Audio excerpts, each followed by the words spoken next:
All right, shalom to the elect of Israel. First, I want to give all praises to Yahweh, Bahasham, Yahweh Shai, Waharakak Wadash, and double honors to the apostles of Great Millstone that taught us this truth. Right, it's going to be a short video. All right, I just want to speak about how these Edomites, they're living good. All right, they're in their blessing, they're in their kingdom, but really, it's all going to come to an end. Right, we're in the times where these Edomites are going to come to their end. Right, so right now, we see them in their blessing. They're still ruling. They're still having, the best, of the resources, land, all things, you name it. All right. And that's what this goes into. So I want to read Psalm 73. And I'm going to start from verse 3. It says, "For I was envious at the foolish when I saw the prosperity of the wicked." All right. And yeah, it can be like that. You can be thinking, how come all these, those that are practicing wickedness, they're the ones that is getting the riches. They're increasing, in wealth. They're getting the best, of the resources and all these things.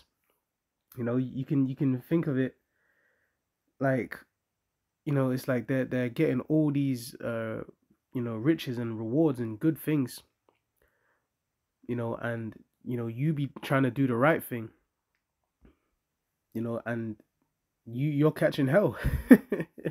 But yeah, it's supposed to be that way, okay? Because why? We're in a time where it's the wicked time to rule, so really everything is upside down, it's back to front.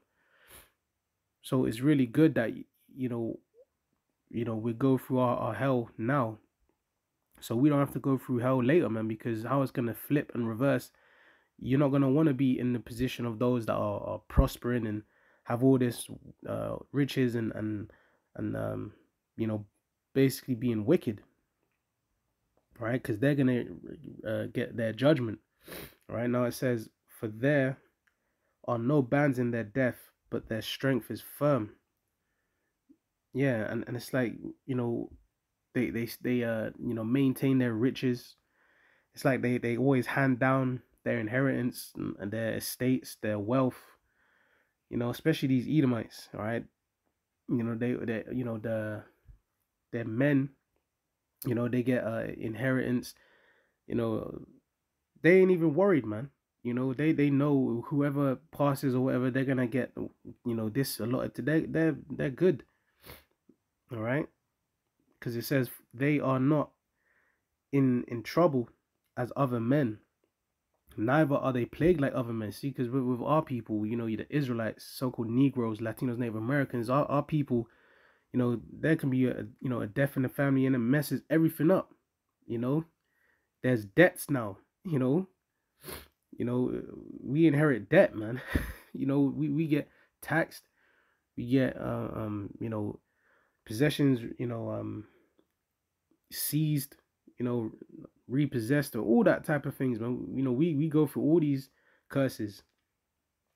But these Edomites, they're not in trouble, as other men. They don't go through these things. All right, they ain't plagued like other men. Especially their youth, man, their children, right? Because as soon as they have a certain age, they're having all these privileges handed to them. Let them turn, as soon as they turn of the right age, they get in a car. That's already, bought for them, paid off, everything. Their education paid. It's all, with Art Jake though. Jake has to grind and work and overtime and all these slave shifts, only just to get so little. We doing the most, but we have nothing to show for it. That just shows you that we are under the curses. All right, these Edomites, they don't have those worries. They're not thinking about paying the next bill and having the lights go out. Nah, man. All right, but how did they get all of this riches? All right, they got it through wickedness. All right, benefiting from the slave trade, benefiting from robbery, pillaging. All right, their history and record of oppression And because they're thieves, man. Okay, now it says, therefore pride compasseth them about as a chain, violence covereth them as a garment. Yeah, and they're proud about it, and they'll make all these statements and try and put all these points like what they've done is justified, and they're righteous, you know like they benefit the world. That's how they go on, but really they've only brought chaos, they've only brought destruction and confusion.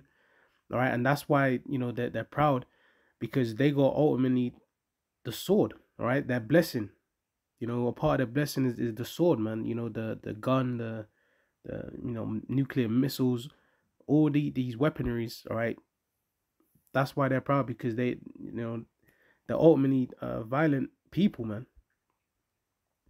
All right, look what they've done. When they went to the Americas, they went through slaughtering villages, slaughtering whole you know uh people, the Native Americans, right, Israelites, and they've done that all over the world. That's their history, man. Wherever they've gone, they've raped, robbed, pillaged, and destroyed, man. It says their eyes stand out with fatness, they have more than heart could wish. Yeah, and these Edomites, man, they're not even worried. They're not worried about anything. You know, they don't have these type of worries that we have day to day. They're not the ones worrying, trying to put two pennies together, trying to afford a car, trying to afford to a house, and you know food and holidays. Man, a lot of these devils are going on holidays, several holidays during the year, during these months. That all you'll find, man. There's levels, because you got these Edomites that are in poverty, they're poor, and all these things, because ultimately this kingdom is going down. So whereas they probably you'll have those that are going through some shit now. Well, that's because it's coming to an end. A lot of them are being plagued, and going through hardships now.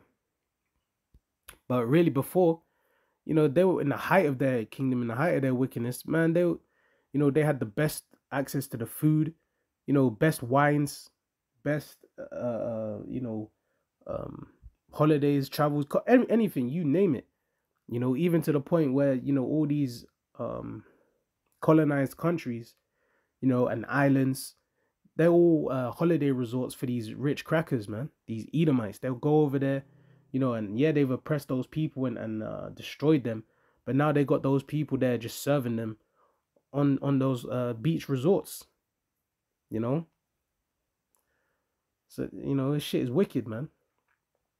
But it says they are corrupt and speak wickedly concerning oppression. They speak loftily. Yeah, man. Right? Proud devils. Okay, and they're only gonna be humbled when the Lord destroys them.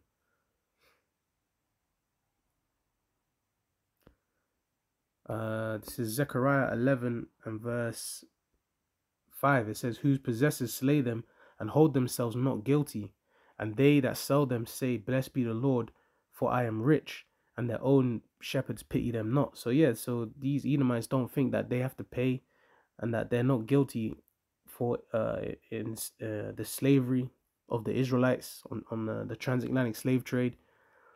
All the destruction and damage that they've done, they've benefited from and still benefit to this day. All their wealth, their riches, all that blood money, it has benefited them. All right, but it's really going to be like a curse to them, because they've touched the apple of the Lord's eye to get all those things. All right, they've gone throughout the earth with the sword, shedding blood, establishing these cities, all right, America, and all these other names that they establish and place their names on it. Well, the Lord is going to bring a judgment for all that. Okay, this is Habakkuk 2 and 12. It says, woe to him that buildeth a town with blood, and establisheth a city by iniquity. And that's ultimately what these Edomites have done. Okay, they've always gone over and taken over what doesn't belong to them. Okay, enslaving the Israelites, having them in slavery, and building up their kingdom, giving them no pay, no wage, nothing. Look at all the slavery that's happened, all the works and efforts and labors of the Israelites, and they still have nothing to show for it to this day. Okay, but they're oppressed in ghettos, poverty, all right, they're stereotypes and all these things. So these Edomites, they're gonna have to pay, man. You know, and they're gonna be going down soon, man. All right, we're seeing it come, man. So now this is Lamentations 4:21. It says, "Rejoice and be glad, O daughter of Edom, that dwellest in the land of Uz." All right, speaking about you, Edomites. All right, just speaking about the nation of Edom. Okay, it says, "The cup also shall pass through unto thee. Thou shalt be drunken and shalt make thyself naked." All right, so that cup, all right, of affliction, slavery, you know, the curses, ultimately, that's all gonna be placed upon you Edomites. All right, you think what happened to the Israelites was bad? You're gonna wait and see what happens unto the nation of Edom. Okay, in the time to come, they're gonna be going in slavery. All right, it's gonna be way worse. All right, they're gonna have to be punished for all the wickedness they've done, man. From the very beginning, man, since all their crimes they've done unto the nation of Israel, that's going to be paid back. All right. Now it says, "Thou shalt be drunken and shalt make thyself naked," because we're in a time where they're going to be exposed. And they're being exposed through this word. Okay. They are the wicked. They are the Edomites. All right. And the Lord is coming to judge them.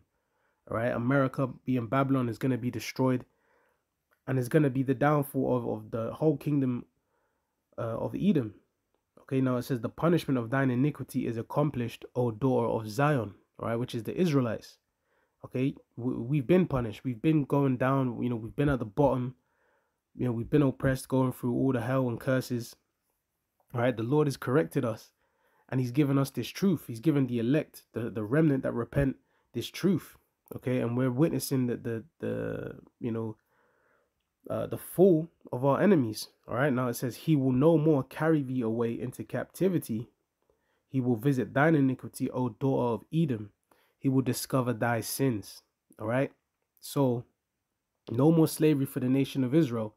All right, but slavery is going to be coming onto the nation of Edom, these Edomites, and also those heathens that put their hands on us. All right, so let's get that judgment in Revelations 13:9 and 10. It says, "If any man have an ear, let him hear. He that leadeth into captivity shall go into captivity. He that killeth with the sword must be killed with the sword. Here is the patience and the faith of the saints." So the Israelites are hoping and waiting for the Lord to return and bring their enemies into slavery. Those that shed our blood, those that put us in chains, that's going to happen unto them. All right, that is righteous payback in the scriptures. All right, that's what the faith is of the saints.